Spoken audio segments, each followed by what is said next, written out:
So welcome everybody to the Benchling panel here today. We have the four of us joining who are going to provide insight for you and your startup, and I'll let everyone just go ahead and introduce themselves. Mason, do you want to go ahead and start? Sure. Thanks, Natasha. I'm Mason Victors. I'm Chief Product Officer at Recursion Pharmaceuticals. My background is in applied math, data science, and ML, and we've been building up a technology-enabled drug discovery company, and have gone through a cycle from very few employees about 6 years ago to about 340 employees at this point, and advancing our lead compounds forward over the coming quarters. Great. Darin, do you want to go ahead? Yeah, sure. Thanks, Natasha. So my name is Darin Cook. I'm the Executive Director of the Life Sciences Entrepreneurship Center at UC Berkeley, also adjunct faculty at the Haas School of Business teaching entrepreneurship. Before that, the Berkeley LSEC is only a couple months old. I ran the Biotrack at Berkeley Skydeck, which is our startup accelerator. Before that, ran a med device digital health side of a seed stage investment group for a couple of years. But since 1999, I've been an IP attorney in the life sciences space. Great. And Christian? Hi, I'm Christian Kobaugh, the CEO and founder of Vernal Biosciences. We're a contract manufacturer of high purity mRNA and lipid nanoparticle formulated mRNA. I'm a first-time entrepreneur. I'm excited about, building a team, putting people to work, but most importantly, democratizing and giving broader access to mRNA for our clients and really driving that field forward. Great. And I'll go ahead and round us up. Thank you all for that. My name is Natasha Aurora. I run and am the head of law firm and service provider strategy at Carta. Prior to that, and currently I'm still a practicing attorney in the tech space. Spent 2 years in big law and then did a honed in more boutique type of practice where I acted as outside general counsel from companies all the way from their inception to IPO. Thank you, gentlemen, for giving that quick overview, and we'll go ahead and dive into the questions that we have today and start discussing. So the first question we're going to start off with is, how do you determine your IP strategy from the early days, and what is the role of IP in determining funding? Does anyone want to kick it off? I'm happy to share a first thought, which is just, I guess, a clarification that it's important to recognize that not all IP is the same, right? And so IP strategy, that's an important thing to understand about IP strategy, as well as IP in terms of its role in funding doesn't necessarily mean you need to have filed patents to secure funding, because that's just one form of IP. Intellectual property can also be trade secrets. And that's oftentimes where companies really start out early on at the earliest stages, because they don't necessarily have or maybe I should say it's not the best use of their time to go out and secure actual IP protection via filed patents. And so it's just important to recognize that not all IP is equivalent, and they all have different roles in different places in a growing company. Absolutely. And Christian, did you want to add something to that? Yeah, I really much support what Mason has mentioned. There is a difference between trade secrets and IP in some respects, but in other ways, they can be similar. And there's some value to keeping things as trade secrets. In some ways, they have a longer shelf life than IP can. And so, as soon as our IP becomes public, we're teaching literally, and that's the whole point of a patent, is to teach others how to, do what you consider to be valuable. So there really is a balance, we believe, between keeping things as a trade secret and wielding them as IP. And as a startup, to Mason's point, we really are busy in a lot of other areas of our business, and it is important to recognize what we need to patent, but that is in some cases a later stage enterprise. Absolutely. And I'll go ahead and quickly add in there that from a legal perspective and a business partner to many of my startups, at least from my perspective, it's IP is a strategy that takes years. And especially when you hone in the biotech industry, like you all have mentioned, it's almost gaming the system in a way, right? You need to figure out what works for your company and what will be best for your company's growth. Further, different investors really have different ideas about what they expect from their companies that they invest in regarding their IP. From what I've seen, some investors really want a honed in idea that they know is a go-to-market and ready IP, and then they'll invest. Other investors are your partners that help you grow strategically and develop that IP with just an inkling of an idea, but a great team. So it's really about who you partner with to get that funding and what stage you are and what's appropriate from you. Also, from a legal perspective, the role of IP can really determine how you structure your legal documents. As a startup attorney, and not as focused as Darin, I think Darin will jump in more to the IP side, but as a startup attorney, when I've had biotech companies or companies with lots of IP come to me, there's usually a IP heavy founder and then more of a business heavy founder. And they need to think about, and you guys should think about when you're moving into who gets what and equity distribution, how that IP really plays a hand there. And Darin, I know you can jump in to talk about your experiences from the IP sides. I'd love to hear that as well. No, sure, absolutely. Thanks, Natasha. Now, I was just thinking, probably much of the audience for this talk may be academic founders, and at least my world is 100% academic founders because I support them at UC Berkeley, particularly in the therapeutics and diagnostics and platform space, where patenting is almost expected, at least from investors who are looking in that particular space. But the great thing is, at a university, whether it's at Berkeley or UCSF or really any university in the country, is that there's an office that's dedicated to help you through that process. And I just wanted to put in a pitch for that. First of all, you need to engage with them, and it's better to engage with the tech transfer office early. And they're not the bad guys. They're actually there to help, and they can really help from the early days set the IP strategy that will eventually be a core part of your company. That's great. Thank you so much, Darin. And yes, I completely agree. Getting help early on really does help solidify your foundation that you continue to build on, whether that be IP, equity, you name it. And moving forward with that, Darin, to touch upon the idea of academic founders or more scientific founders and business founders that you might come across working at Haas and the intersection of the life sciences program that you're running, could you give a little bit more information to us about what's the secret formula to really matching those two types of founders together? Yeah, right. I'm not aware that there is a secret formula for that. And I'm sure that Mason and Christian can talk about their experiences also with finding people with complementary skills to build out a team. I can just give you some examples of what's happened, what I've seen at Berkeley, some real success stories of scientific founders literally just signing up for a class at Haas with the idea of, they'd like to learn something about entrepreneurship, but secondarily hoping to find somebody, some MBA student who has complementary skills who can help them bring the company forward. And there's been some real success stories recently of matchmaking that just sort of happened because the scientific founder put herself out there. However, because we recognize that not everybody is so lucky or have the gumption basically to do such a thing, with the Tech Transfer Office at Berkeley, we're rolling out basically a matchmaking program that is not curated in any way. So inspired by the way we match advisors at Skydeck with companies is pure speed dating, meaning you just have a series of meetings with people and there's no curation, and the next person you meet could be a complete waste of time. And in fact, we expect that most of the meetings, frankly, you'll say that was a waste of time, but with the hope of that at the end, you say, you know what, one of those meetings was fantastic and I'm following up with that person. So my view is that the secret is just meet as many people as possible and get as many views as possible with the hope of meeting the right person.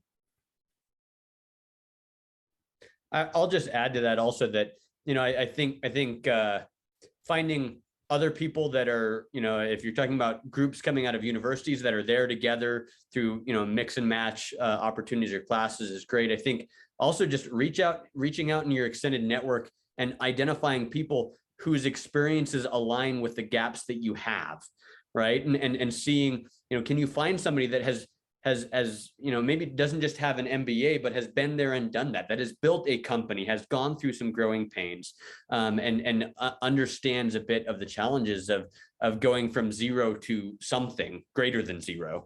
There is really key. And I think all of us, if we think through our networks for a bit of time, we'll find somebody that either has the experience that could match up with what we need, or might know somebody that would have the experience that we need there.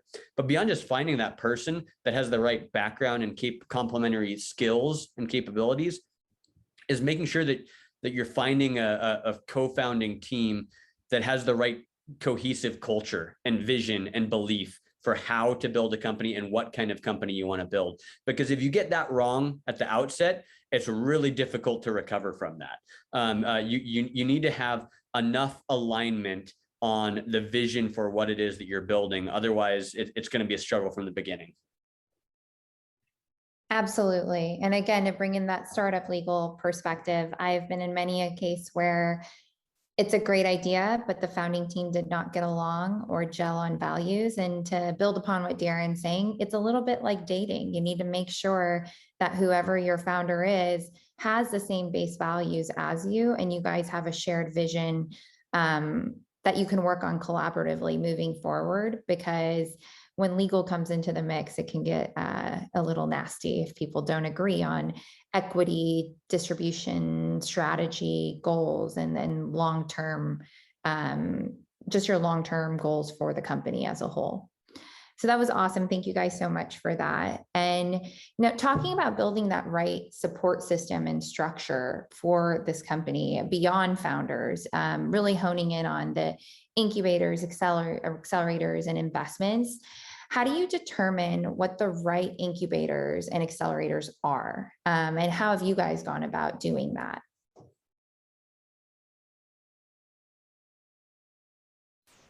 Yeah, I think I can touch a little bit on some of the experience I've had. Many of my relationships have been with smaller either seed funds, which are looking to get behind either early stage ideas or early stage investors.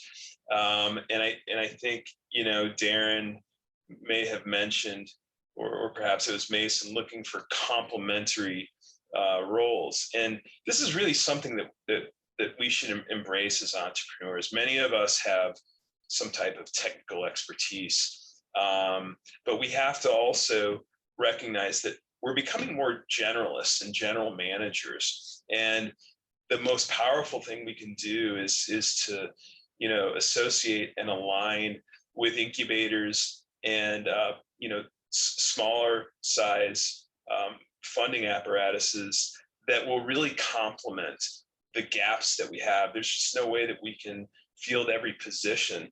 And so, oftentimes the incubator may be aligned with the technology field that you're in, but I would really encourage folks to also identify, human resources within those seed funds and incubators that are filling functional gaps. So it's not just technology, it's not just the money, it comes down to the people that are going to be there to make you successful, and just to be honest about who you are and who you're not.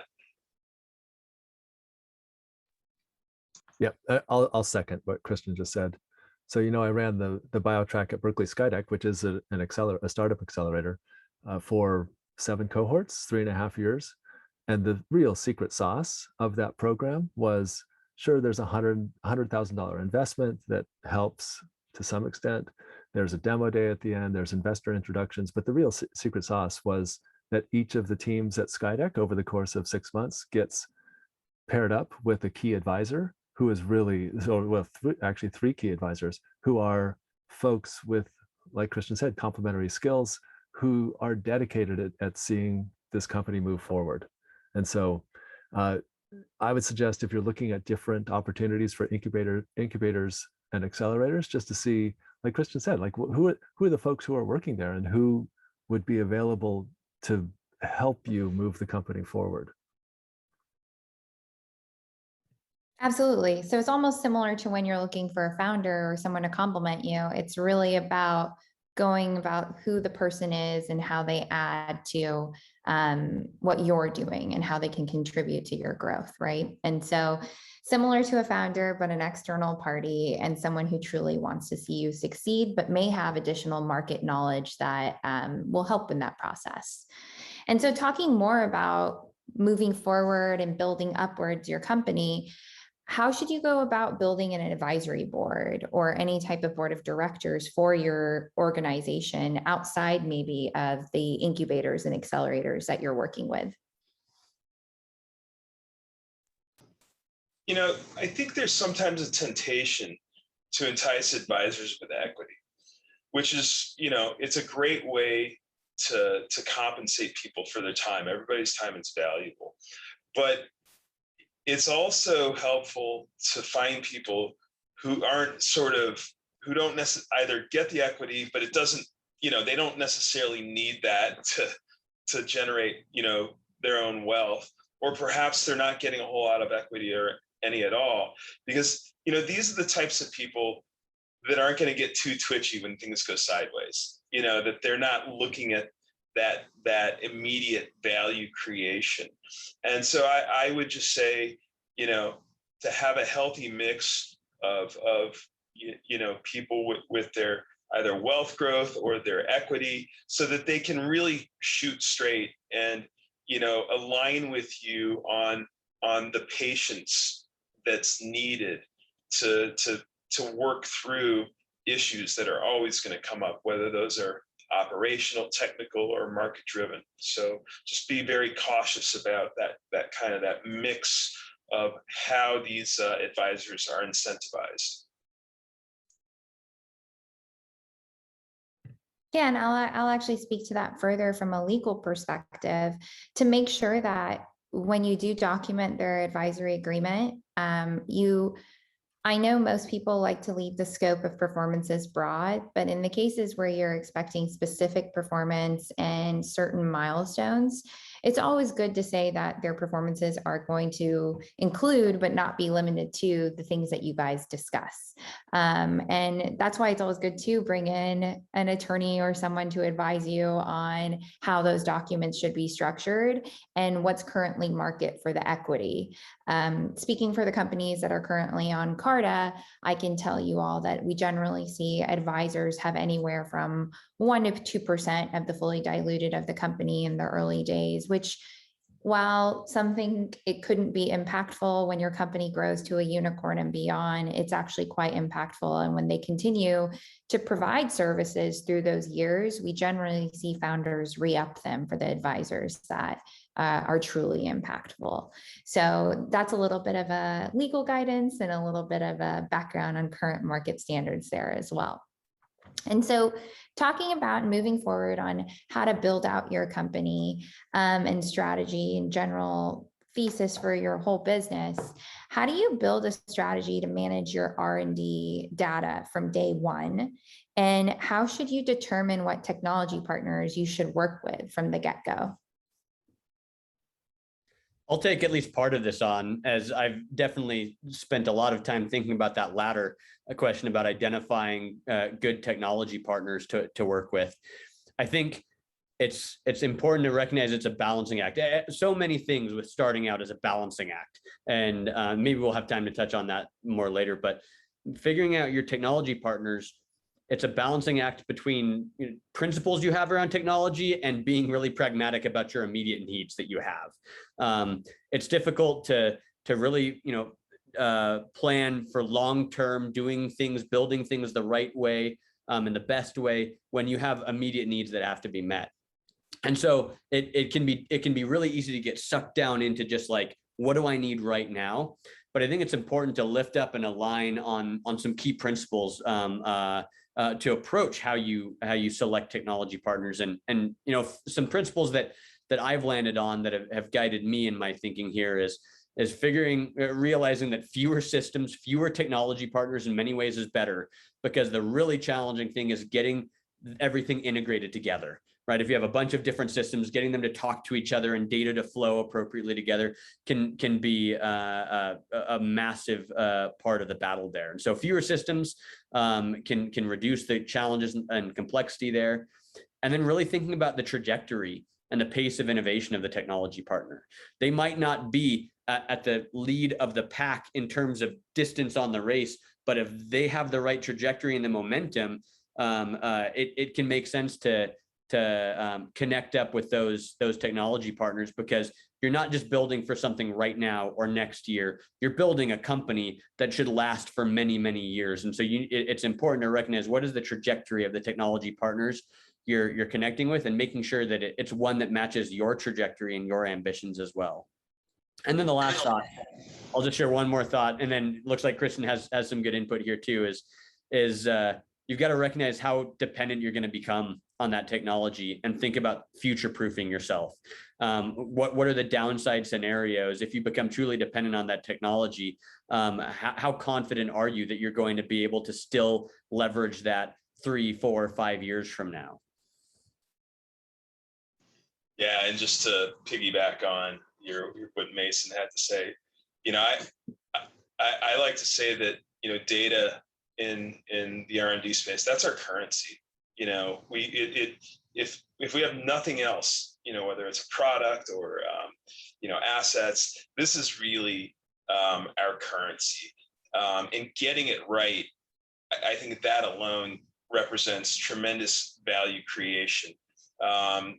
Because of this concept of future proofing and growing the business. And I think that later stage investors are going to put, a real multiplier on you if you've gotten it right.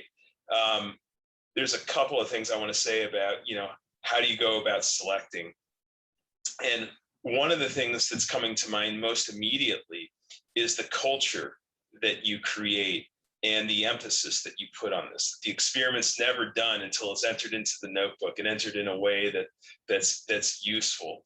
And so really structuring that data and having folks that are really bought into it and understand the value and use that value. And I would say the other thing is, finding a partner that has flexibility either built into the platform or has a culture of flexibility.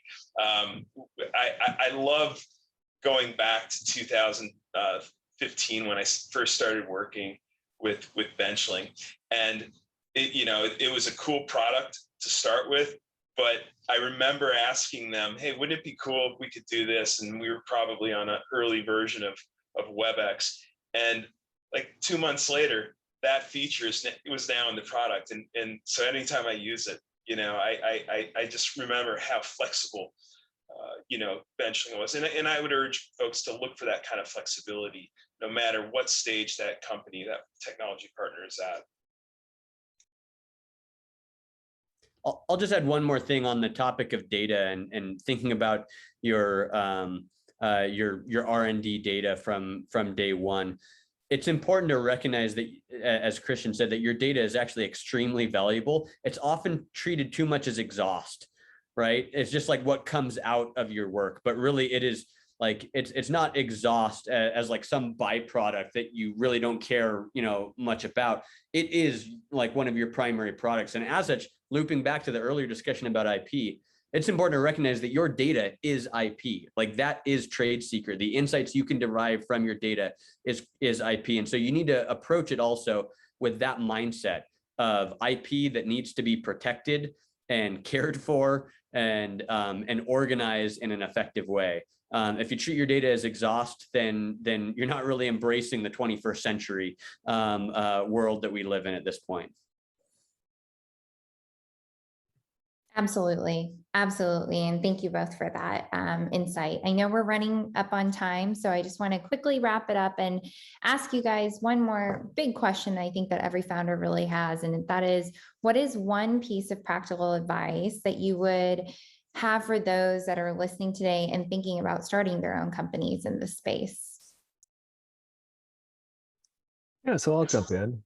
I mentioned this earlier in the conversation, but like I said, if you're a life sciences founder, especially from academics, the importance of getting, particularly in therapeutics and diagnostics and platforms, of getting your IP on file and patent application in process is crucial. And so it's important to go to the tech transfer office early at your university, and then don't be afraid to engage with them early, whether it's a letter agreement or something, just to raise your hand to say, hey, this is actually something that we are interested in commercializing.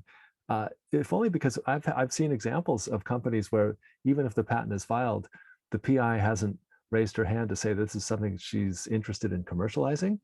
The tech transfer office actually has licensed the technology to somebody else without the inventor knowing about it. So this is important to get ahead of and engage, despite that it seems like in many cases you're dealing with a government agency or the IRS. They really are there to help. And so encourage people to engage with them early. Great. And then I think my one piece of advice is that, given my tech background, I would say that please start thinking early about the foundations of your company. I know you guys are busy building these amazing products and amazing businesses that help our world become a better place, but we want to make sure that your foundation isn't messy so that you can go build those products.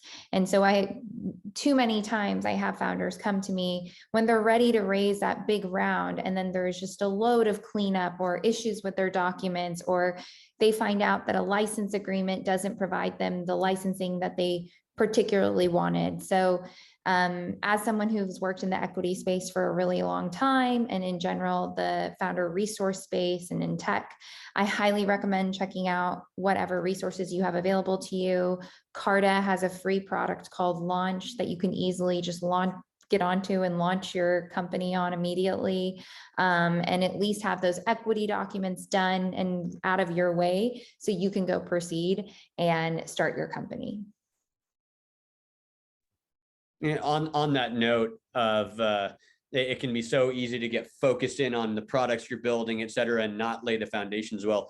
That would just be the number one advice that I would give, is recognizing, again, on this theme, it's a balancing act. You're threading a needle between over engineering and under engineering, right? And either direction that you go in building your company, you're going to find yourself in trouble if you over engineer or if you under engineer. If you focus on building the perfect, most flawless foundation and most perfect and flawless technology or systems, you're likely not going to make enough forward progress to be able to hit your next milestone, to then get the next funding secured, et cetera. And if you focus too much just on what is needed right here, right now, and under engineering your systems, then you're not going to build something that's actually set up to scale. And so it's just a very delicate balancing act. You have to be very intentional about trying to thread that needle and asking yourself constantly, am I over engineering this or am I under engineering this right now? And be checking where you're at and where your efforts are focused. Yeah, it sounds like Mason's, also kind of touching on embracing imperfection and being really transparent about it. And through that transparency, you'll hear feedback on the priorities, whether it's your staff or your investors, your partners, even your clients. And that's to me, just personally, that's been the most effective way to make good decisions. And it all starts at the beginning, I believe, with aligning with investors, aligning with staff and partners and even clients. All too often we're in a hurry to get things done, and we'll take whatever is right in front of us. But it's also important to patiently take a step back and say, you can run a lot of different scenarios, but you're never going to find every scenario So aligning with people, personally, and getting it set up so that, flexibility and imperfection is an acceptable part of your company. So just, I urge people to really think about their personal values and to use that as the sort of the guidepost, because those don't tend to change very much, right? And just to build from that with your relationships that are so important to building this company that you want to see successful. Absolutely, absolutely. And Mason, Darin, Christian, thank you so much for your input here. And to the Benchling team, thank you so much for having us on this panel today. And we hope that the advice we've provided has been extremely helpful to those who are thinking about or in their first year of starting their biotech companies. For those of you who are interested in learning more, please feel free to reach out to any one of us to discuss further, as we're here to help. Thank you.